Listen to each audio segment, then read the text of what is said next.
artists and animators, and welcome to today's Toon Boom interview. Today's guest is Mike Horowitz. Mike, how would you describe yourself and the work that you specialize in? um, I'd say I'm an artist and animator only because that's the easiest thing.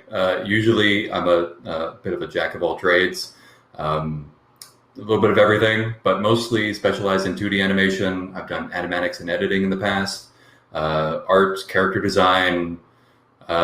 That's usually what I'll specialize in when I put it on a CV or when I apply for a job.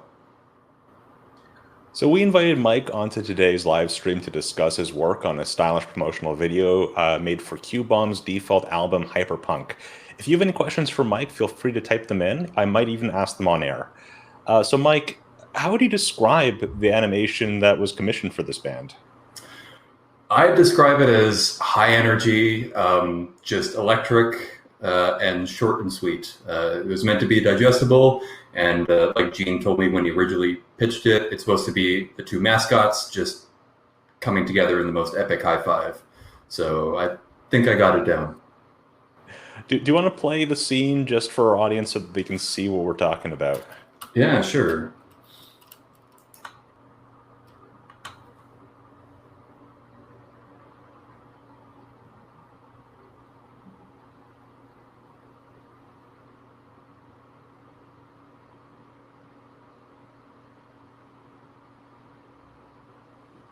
So how do you describe the scope and scale of this project, and how long did it take you to complete?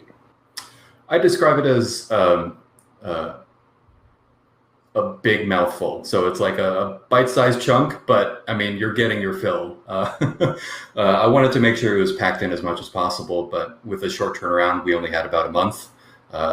With discussions with Gene, that was about all the time that I had, and I wanted to try and restrict it to that, because anything more than that can start to be a little bit more cumbersome, but I wanted to like really flesh it out and make sure like it really hit in the moments that it did. And what were you responsible for on this short promotion? Pretty much everything. When Gene contacted me, he had the pitch, and I completed storyboards, sent those over. I had the character designs and the look test that I sent as well. We went over the rough animation, checked to see if there's anything that needed to be addressed or fixed, and then cleaned up, composited, and rendered. And that was it. It was good to go. One-man team. And how did this project come about? It came about through my working relationship with Gene. We had worked together, we'd collaborated together before on Qbomb's Hyperpunk album, the art itself. I did the line art, Jess Marfisi did the colors on it, outstanding job.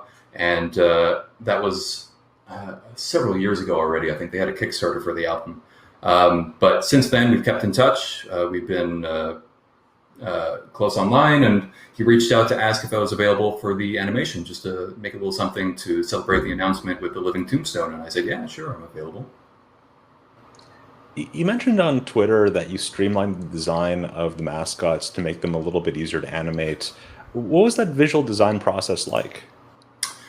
Yeah, so for that one, I think I can show, here we go. I have some shots of the original mascots. So this is the drawing of Quinn, the Qbomb mascot, that I drew for the album. And this is the model sheet that I had for 01.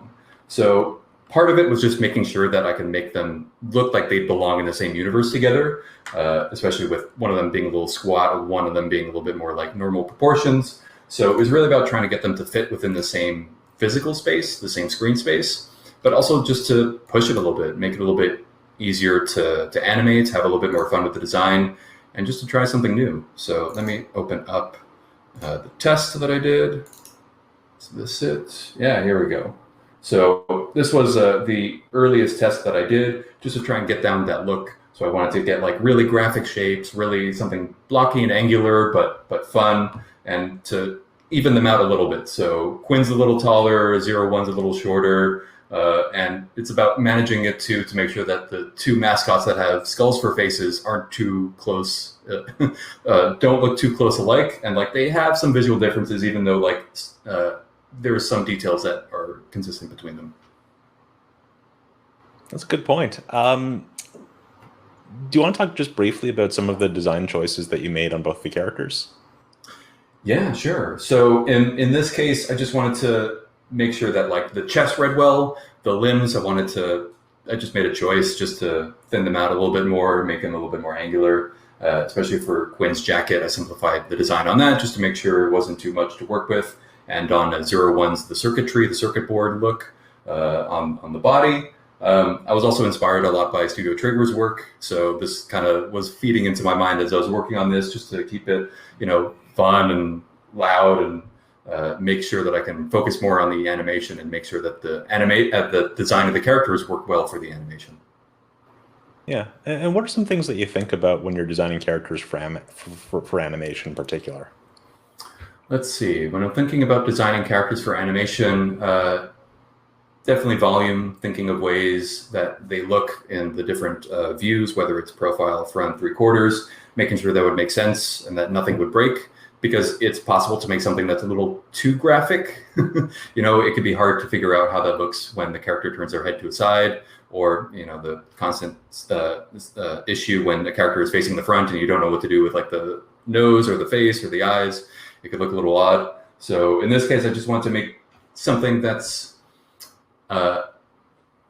just pushed a little bit more, reads a little bit cleanly from a distance, and just is a lot of fun to look at too. And I think all those, the lines, the angles, the way that it tapers in and out constantly, I think that adds a lot to the fun design.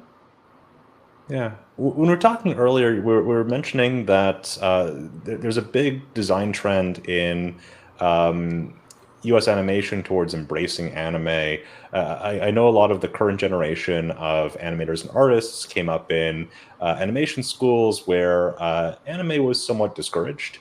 It's interesting that now that the industry has a critical mass of artists that really came up with anime, that those design tendencies have actually really flourished, and you see references to it almost everywhere.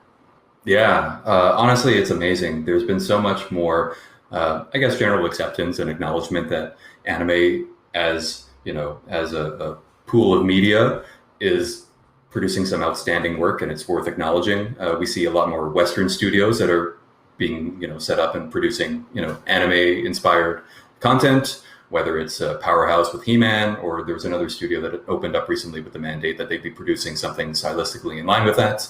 But there's so much, in terms of how they render their characters, the types of stories that they tell, even with other stylistic choices, like if you compare Science Saru with Studio Trigger, with Studio Ghibli, there's so much variety in terms of like the outputs. And it's great that we're coming to see exactly like what's on offer when it comes to anime, and the whole spectrum of styles, stories, characters that they have to offer. So there is, like, even though this is only 15 seconds long, there's a lot of ambitious work in this. Particularly, there's this like one really subtly challenging camera movement in the first sequence.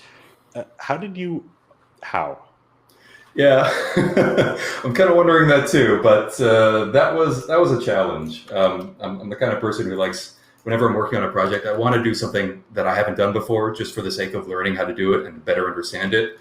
So in this case, I thought, okay, with this opening shot, let's try to do some fun kind of fly-through camera movement. Really, really get it going, changing perspective, maybe having a little shake, bit of like... There is a truck in, there's a tilt. Yeah, it's highly ambitious. And at the beginning, you could say, yeah, I probably bit off a little bit more than I can chew. But that led me to the solution that I figured out here, which is just I animated everything. I basically blocked everything in Blender. So just very rough, as you can see here. Let me turn up the opacity on this. There we go.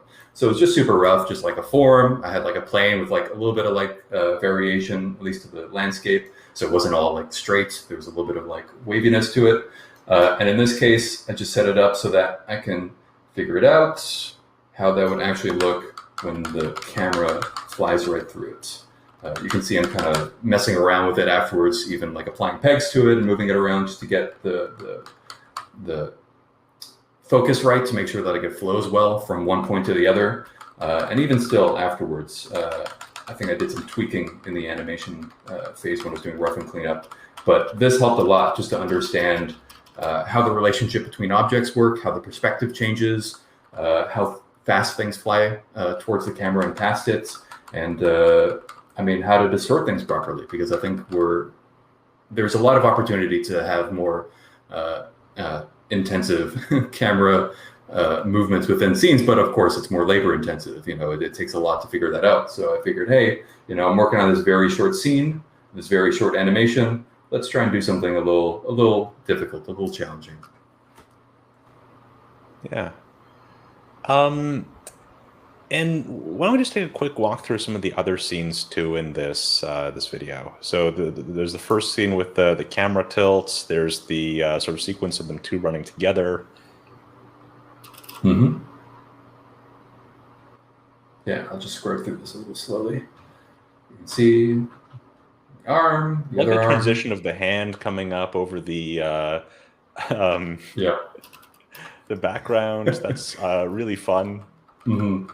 Yeah, this is something generally I studied a lot of, Rise of the Ninja Turtle, Rise of the Teenage Mutant Ninja Turtles, stuff by Pseudo Trigger. They just have so much fun between the transitions, how it flows from one shot to the next. It's really incredible and definitely worth studying. So I kind of took that and digested as much as I could going into this project and just put that out onto the Harmony file. So I'm glad you picked up on that. One of the cool things about it is it's something that can really only happen in animation. Yeah. Yeah. They can try to mask it a little bit in live action, but this is something that's definitely true to animation. You can do so much. You can have characters walking on screen as other events are happening. They can do, objects flying by or things popping in and out. There's so much more flexibility. There's so much more malleability in what we can portray and the audience's ability to accept what they're seeing on screen. And I think that definitely helps here. And another thing I wanted to ask you about was the impact frame when there's the sort of hand clasp. Mm-hmm. This one right here?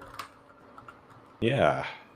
So impact frames are a technique that's pretty common in especially action anime. Mm-hmm. And I think that it doesn't get talked about enough.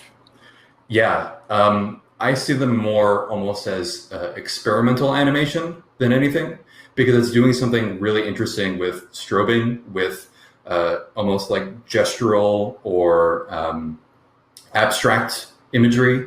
And they're doing something that provides a flash. It's so fast, it happens so quickly. It's in line with special effects animation, but it's like the highest contrast you can possibly see on the screen at once, while also communicating the movement. So if there's a character who's slashing with a sword, then you need to make sure that slash reads, but also you need to make sure that it properly conveys impact, speed, motion, that you can see what it's cutting. So like ways that you can like play with light. Maybe it's lit from on top and then it's lit from the bottom, or maybe it's reversed. And then you have effects that need to still read. So the way that like the stars pop out and everything, it's really incredible. I mean, I wouldn't watch like a supercut of a whole bunch of impact frames next to each other, because that would just be hazardous to my health. But it's really incredible, especially if you can like flip through it frame by frame and really study it, because they have so much to show in such little time. I mean, they flash by within the span of maybe 10 frames. Yeah. So since you mentioned that you're sort of going for like a 90s anime sort of hazy CRT look, I wanted to ask you about the compositing on this clip. Yeah, and sure. It's always fun when I get to ask someone about the animation and storyboarding and compositing all in one conversation. Yeah, it's definitely an advantage here. So I can show you a bit of what I got. So this is just the regular view. I can render this frame and you can see exactly the final look. So this was a good way to kind of test it, to see. As you can see here, I have a little bit of the RB splitting when it comes to the line arts. The blacks aren't pure black. So it's made to look like there's a light shining through, so you don't get those deep values. There's a little bit of like a shadow you can see here underneath the drawings themselves, as if it's a cell that's being photographed, and there's still a little bit of remnants of a shadow. The glow really just shines right through, and I think overall I've tweaked the colors a little bit. Yeah, the colors have seen a little bit of tweaking in terms of like the background and a little bit on the characters themselves. But you can kind of see here, it started off clean, but then it got messier and messier as I was just trying to like cobble it together. But I have the red-blue channel splicer here that I've set up. I've got the underlay glow. I've got drop shadows. I tried line art blur at one point, but I think I scrapped that. You can still see the little window here. And I just applied that to as many layers as I could. So that's why there's a little bit of copies of it. Sometimes with the elements that are overlaid on top of each other, I had to make sure that the line art read properly without having to mesh with the line art that's underneath it. So I just had to make sure that those were isolated. Is there anything about the nodes or the setup that I have here that you wanted to go into? Yeah, I mean, it looks like you have pretty like a extensive use of backdrops there. That's pretty well organized. That's something I picked up while I was working at Tonic DNA on Green Eggs and Ham. I was used to like the kind of setups that they have and preparing the files for the compositing stage. So that was just something I picked up and got good use of. I always keep a shortcut to that now because I use them. And it definitely helps keep things organized in the node view. Although, I mean, like judging by the way I set it up here, it doesn't seem so organized. What's your method for sort of setting up the different backdrops and the node view in general? For this, I try to categorize it and group them in ways that make sense visually. I always try to think about if someone else were to come and work on this file and they were to take a look at it, would they understand how things are set up? Because there's ways to like just drop whatever node you're working on within the node view, and then it just becomes this huge tangled web and stuff all over the place where they're all overlaid on top of each other with like all the strings and lines connecting to a single spot, and it's impossible to untangle. So at least I figured with this, okay, it makes sense. Anyone here can take a look at this and understand, okay, so I'm grabbing the color, isolating that, we're applying peg transformations, we're doing something with the channel, and then we're compositing it and adding a little bit of transparency. So just in a way that makes sense visually, that they can understand the flow from here's where the input is, here's how it's being moved within this space, and then here's the output coming out of that. I think that's the best way to manage it, especially with these windows. And how long did it take you to get like the right amount of glow? Because I know that can be a really tricky thing in compositing, where like too much glow, you notice when there's too much. Mm-hmm. And if there isn't enough, then it's sort of hard to notice at all. So that there's sort of like a just enough glow. I haven't figured out a formula for that just yet, but it's mostly just a matter of trial and error until I felt that I got something I was comfortable with. What's nice too is that, especially before I started animation and cleaning up with the look dev with the models, I got a sense of how that would look. Let me see if I can pull up the tests. Let's see. Here we go. So with this, I'm like, okay, this is about the right amount of glow. I was working within Photoshop, so I was able to like control that manually. And then when I got this settled, this was all done within that drawing application. I was able to just open up Harmony and try to set up nodes in a way that emulated that as close as possible, copied that. So to me, this was like my goal for the amount of glow. I'm like, okay, this is good enough for me. This looks right. Let's see how I can replicate that in Harmony. And I think I managed to do a pretty good job with this. And there are a lot of effects in this clip. Do you want to just walk through some of the different effects that were used?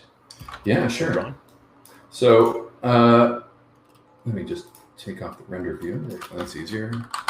Reset this view. There we go. Okay, so yeah, I have the lightning and the smoke. Smoke comes up a lot, but I don't do much of that. Typically, I leave it or add a little bit of a blur.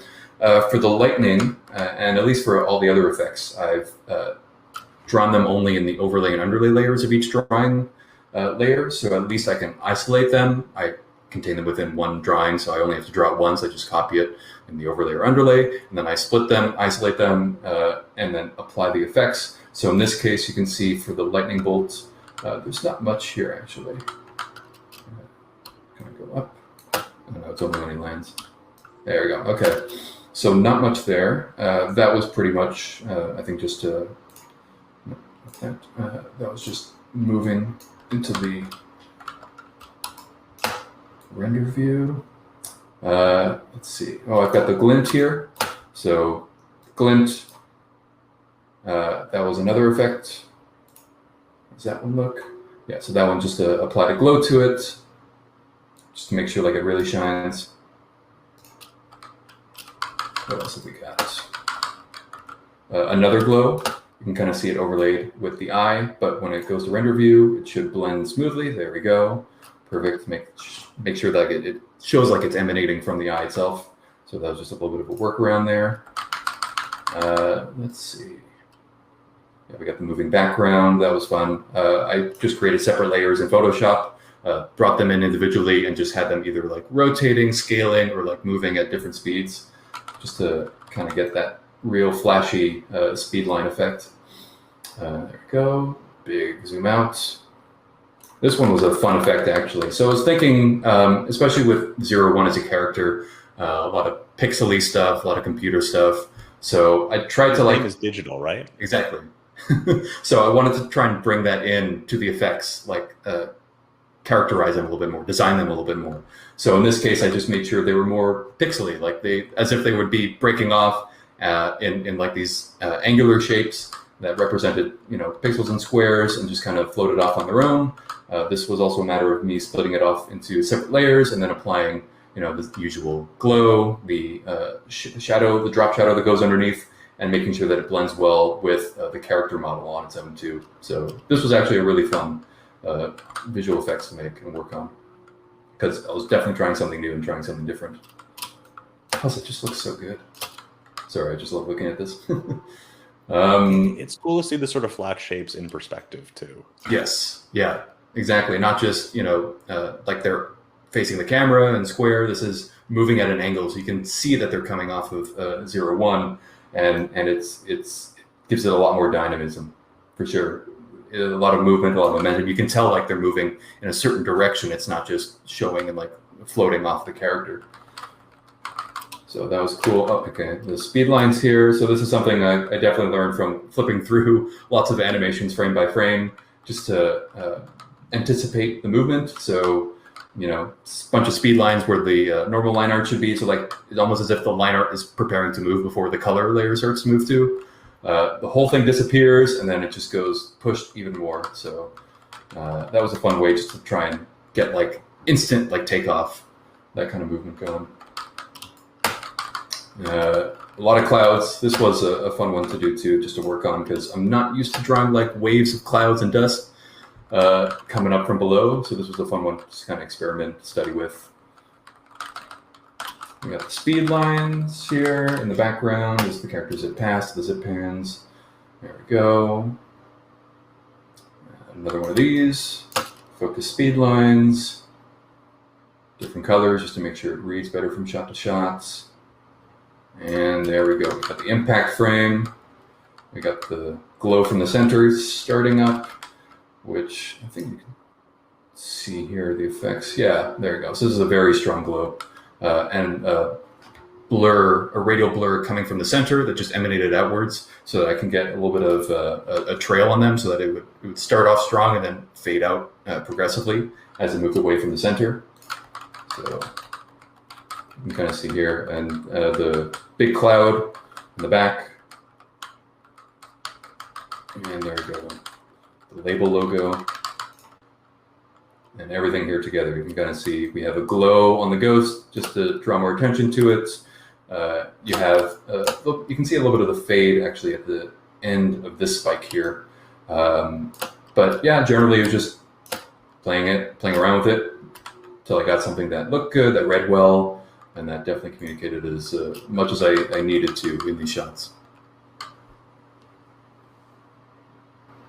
So, Mike, you've worked on, in this one project, storyboarding, rough animation, cleanup, compositing, 2D effects. Does this make you appreciate when you're working on a production and you can let somebody else worry about the different elements? 100%. I always believe that it's good to get a feel for every step of the production, the process, the pipeline, because you're able to better communicate with others what you need. And also you just appreciate what other people can do, especially when they do it really well. You know, like I'm okay at rigging, I'm okay at VFX, I'm okay at compositing. But when I see someone else and what they're able to achieve, like it blows me away every time. And I also now come from a basis where I can understand, I can like reverse engineer sometimes and try to understand how they were able to achieve that, because then it becomes like a puzzle. You know, how did they achieve that look, that feel? How did they achieve that visual effects? That's amazing. You know, like you kind of get an eye to study it and better understand it more. So I definitely feel that like, yeah, I'm doing everything here, but I'm not saying I'm great at everything. I'm saying I'm okay at some things. You know, like I have a deep, I'm a little bit deeper when it comes to 2D animation, so I'm a little bit better at that. But in terms of like boarding, I have some experience and VFX and compositing, animatic editing. So a lot of those things I have some experience with, but yeah, especially for a small project like this, it makes it a lot easier to work on this all on my own. We received a question in the chat, and Stephanie wants to know, what's your favorite type of animation project? That's a good question. I definitely like ones that have good mixes, good balances of action and dialogue, or like high energy animation and low energy animation, and the ways that they can blend between them. I work right now in video game animation, so you know it's a matter of like balancing cutscene animations with gameplay animations, and they have like two completely different requirements. Whereas gameplay, they have to be instant the moment the player presses the button. They have to be, you know, reactive, and they need to, you know, you need to see exactly what's going on. And sometimes you're not even allowed anticipation frames. But for cutscene, you know, they're a little slower. You got the idle, you got like very subtle breathing motion, little movements of the shoulders. So I definitely appreciate projects that have balances of those two, where you're able to have the high energy stuff and like the slower, casual, subtle stuff as well. What are some of the misconceptions that people have about video game animation? I think the biggest misconception that people have just in terms of video game animation is the use of anticipation. I think that's always a big one. There's been a lot of great talks and videos, just tutorials about video game animation, especially Mariel Cartwright's talk on Skullgirls. I think she did at GDC one year. It's been a resource that I've shared around to everyone who's come onto the team, being like, if you know nothing about game animation, this is a pretty good place to start. But it's a thing that you have to kind of fudge the anticipation sometimes. You know, you have to get away with it, or it's like less about asking permission and more forgiveness. So you don't see the anticipation, but you see all the follow through. So that's able to convey the movement just as well, if not more. But you have none of the wind up. You have none of the, you know, the tilting the arm back, or it's blended in the animation itself in a way that, you know, it's barely a frame and then it's gone. So stuff like you see in Smash Bros, like the stuff they get away with in those movements is wild. The characters bend and break, and you barely have any time for them to wind up for those animations. It's really cool. I am 100% not surprised that the thing you referenced were like two fighting games, because like that is like the one genre where like people are watching frames. Yeah, they are. They're studying those frames. I mean, they're studying the hitboxes, they're studying the movements. I mean, even look at all the Street Fighter games, like the level of animation quality in that, and the Marvel versus Capcom games. That's something that people still study and appreciate to this day. And I mean, because it's incredible. Like they've really captured amazing animations there, and they're able to convey them in a way that just makes sense, like on a level that we may not even be aware of. Like they just understand animation, and they understand interactive animation perfectly. What got you into wanting to work in the animation industry? That was a fun journey for me. I'd actually always drawn throughout my life. I'd always enjoyed drawing and did it more as like a side thing. And it was only until after I finished my first degree, I studied marketing at McGill, and I realized, you know what, maybe I don't want to do this. And then I pivoted over to animation. So after that, I studied at Concordia. I did their film animation program. it was better because it was like a relaxed atmosphere for myself. I didn't have to, really care that much about grades. I already had a bachelor's degree in my back pocket. And it was at the point where like, okay, I'm doing this for me. I'm doing this for myself. And I got as much as I could out of it. So it was more me seeing, okay, what's out there? What are the things that I'm passionate about? Taking stock of like what I'm good at, what I enjoy, the kind of environments I like. And I think especially at the time, seeing the kind of work that Tyson Hesse was doing within comics, but having a background in animation, seeing the work that Meredith Gran was doing, having a background in animation, working on Octopus Pie. I think those were really inspiring for me when I was finishing up my first degree and realizing, okay, animation as a means, as a path. It's open to comics, it's open to animation, it's open to TV and video games and film. There's so many different avenues. And at the end of the day, like I love animation, like I grew up with animation, and I think there's a lot of value to it that I want to help share and I'm passionate about. I think one of the cool things about animation as a medium is that it like steals from everything else. Where it's like, hey, you want to, throw in a Manchurian Candidate reference, and you want to have like the specific camera angle, and you want to pull in this art style from, comics. You can sort of do it all. Yeah, you really can. It's so flexible, it's so malleable, and I think much like comics, they're able to do that because it's a graphic medium, because it's not live action, because we're not, they're not, gunning towards realism. Although, some productions are, some are trying to make the most realistic production they can.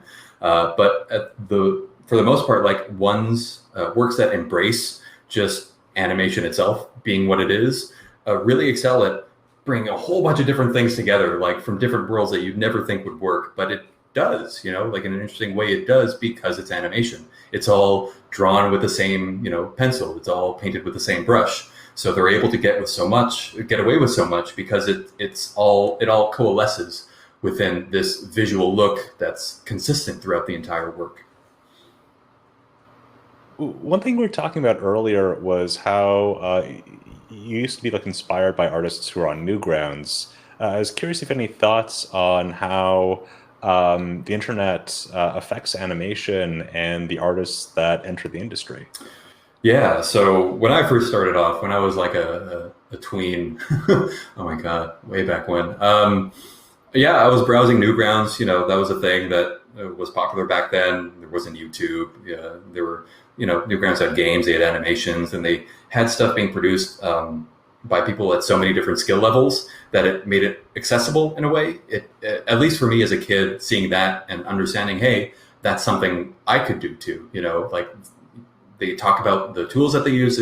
There's discussions about just animation technique, and it became an opportunity for me to see what those types of communities were producing, produce something of my own, just kind of take what I needed, learn what I could, and then kind of move on.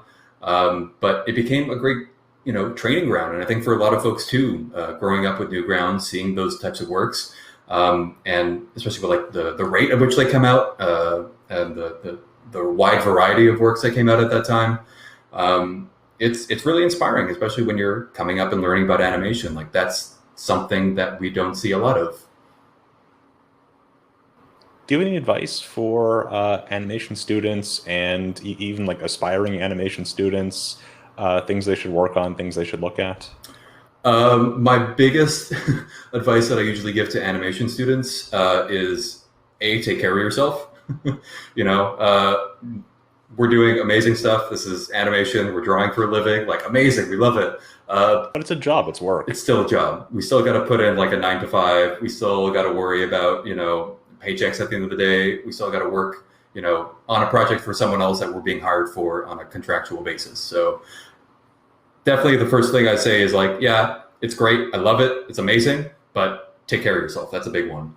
Another thing I tell folks is to, have interest outside of animation. Like I love animation to death. Everything about it is amazing, but I'm also trying to get as much as I can from outside of the world of animation to inspire me and to help me with my own worldview, my own perspectives that'll help inform the work that I do.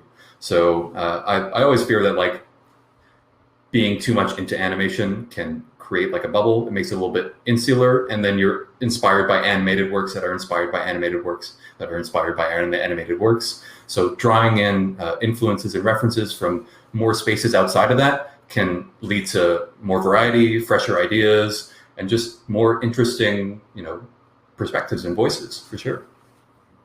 I saw we got a question from a user called what's this? Qbomb Band. Hey, Do you have any animation techniques that you want to try and implement in future projects? Ambitious shots or things that you've always really wanted to do? 3D, man, 3D. Whew. One day, I swear. I've been toying around with Blender to the point where like I understand how to model some things, like with the opening shot. Like I can rough some things out, I can block them in. But if I can integrate or find out a way to integrate like 3D models or 3D animation in a way into my work, oh, that'd be amazing. That'd be so cool. So definitely my next challenge. I feel like that little bit of like almost rotoscoping something that you 3D rendered is sort of a cool animation technique and a very new technique in a lot of ways. Well, I think I remember seeing it when they were discussing. There was internet drama over this, but I think it just came from a misunderstanding of animation technique. But they were talking about how the intro to Yuri on Ice, they had like rough, like T-posing 3D models, just like spinning around a 3D space in order to get the perspective right and the movement right for these characters that are pirouetting and skating around. And it's super useful. It's so helpful when you're working with these like complex camera movements or these animations that require characters to like move back and forth in space in a way that's realistic, that makes sense, where they have momentum and they speed up and slow down. It's super helpful. And I think we also forget that, the earliest Disney animators used a lot of rotoscoping, when it comes to works on Bambi, when it came to the car in 101 Dalmatians. Like those are all like physical references that they either shot or like used as they were drawing it to make sure that they made sure that they got it on model. If it was good enough for the Fleischers, then I feel like it's good enough. I think so, yeah. Because I know there are purists who believe that if it didn't come like specifically from like your mind and your pen, then it's not real animation. But I also feel like if, however you get the image, you got the image. Yeah. At the end of the day, it's there. Yep, that's it. And I think it all depends on how you use reference. If you use it as like a one-to-one between what you're looking for and what's represented on screen, like yeah, sure, you can say the reference did most of the work, but that's never really the case. There's always a translation being made when you're working with a reference, and it's all filtering through you. I mean, like you're seeing it, even if you're drawing over it, you're adding details, you're changing things, you're moving things on the fly, you're making decisions that aren't just, you're not just copying the reference in, you're working on it. It's your own work. So I asked you about advice for students. I also want to ask you if you have any advice for freelance artists and animators. That's a good question. For freelance artists and animators, yeah, I don't know if I have much. Honestly, online presence is super important, but don't let me tell you about that in 2021. I mean, this is wild as is. But I think it's very important to establish relationships with folk, people on your level, people that are moving up towards you as well, who are learning, and because you never know like where the next job can come from. Someone can reach out to you saying, hey, I've got a job coming up. I can't handle it, but I think that you'd be a good fit for it. Or when you're working with someone who eventually gets to the point where like they're creating contracts for animation that they want to hire people for. You never know where people are going to end up, so it's always good just to be nice to folks on the internet, I guess. I don't know what I'm saying. No, I think that's an important skill too, to cultivate, Yeah. being nice. Because if you're working with somebody, it really helps. Yeah. I see we got a message from Gene, who's asking, what are some iconic moments from animated works that you love, either from TV or animation or video games? Oh, wow.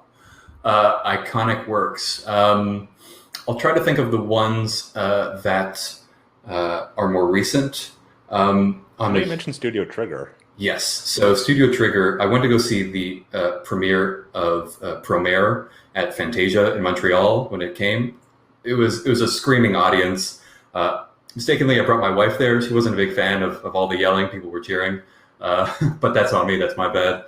But like that movie, that blew me away. That was absolutely incredible, and I took a lot of time afterwards studying it, especially when the clips went up on Sakugaburu, Sakuga, and then recently as well, Rise of the Teenage Mutant Ninja Turtles. Like everything that was coming out of that show, like as I was working on projects and watching the stuff that was being produced, I just realized, oh my God, I can't keep any of this. I could do it so much better. So I learned a lot from that as well. The animation on that show is really intense, and if you haven't, if anyone's watching this who has not watched that, maybe turn this off and go watch Rise of the Teenage Mutant Ninja Turtles, because did not have enough viewers. I think you can look at a still and like not really get the the full impact of the animation there. Like every action scene just like went really, I'd say like 20% harder than it needed to be. Yeah. It's like if they made an anime based off of like old Jackie Chan films, and like those fight scenes were just maxed out. Like unbelievable, really, really inventive stuff, really creative and dynamic as all hell. I want to shout out to India Swift and Michael Doig. They did studies of sequences from Rise of the Teenage Mutant Ninja Turtles. I think they even had like Patrick Stannard on at one point, just to like do like animation analysis. Their videos are incredible. I highly recommend them if you get a chance to watch them. Yeah. I think their hashtag was Anna Mornings. Yes, that's it. Yeah. Yes. And we also got a question from Purple Stuff in the chat. Is it hard to get a job with animation if you, let's say, are got into this as a hobbyist and less as something you studied in university? I don't think it's as difficult. The problem is that university provides a space where you can work on your portfolio and have that ready. Like that's the biggest advantage, networking and like getting a portfolio ready.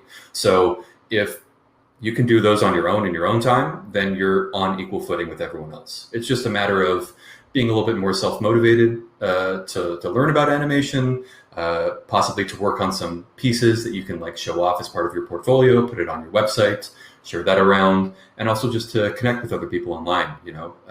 Even if you're connecting with a high school friend who wants to commission you to do a little animation, that's cool too. Or like someone you met online who says, hey, I want you to do like a little animation of this character. Could you do that? Like that's a great place to start.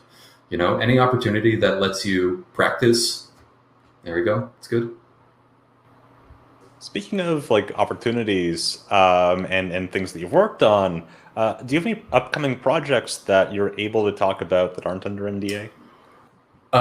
Thankfully, yes, actually I do. So Kit Fox's Boyfriend Dungeon released yesterday, and I actually helped out with the intro animation. So after you select your character and as you get introduced to the world that is, I think, Verona Beach, that whole animation with the silhouettes and the characters moving through the space, I worked on that. And for people who don't know what Boyfriend Dungeon is, what is that? I love pitching it. Shout out to Kit Fox Games, Tanya Short, Victoria Tran, and the whole team. But it's a rogue-like dungeon crawler. So you run around dungeons and you fight enemies and you gain experience points. But the other side of it is that it's a dating sim. But you're dating the weapons that you fight with in the dungeons. So you're going around, you're finding new weapons, and then you're going and fighting with those weapons in the dungeon, and also going on dates. You can have a romantic encounter, and it's part dating sim, part dungeon crawler. And do you have a favorite weapon / character from that game? I haven't had a chance to play through it, but I have a feeling I'm going to be a bit of a sucker for Rowan. Something about Rowan is good for me. Yeah, that's all I'll say. All right.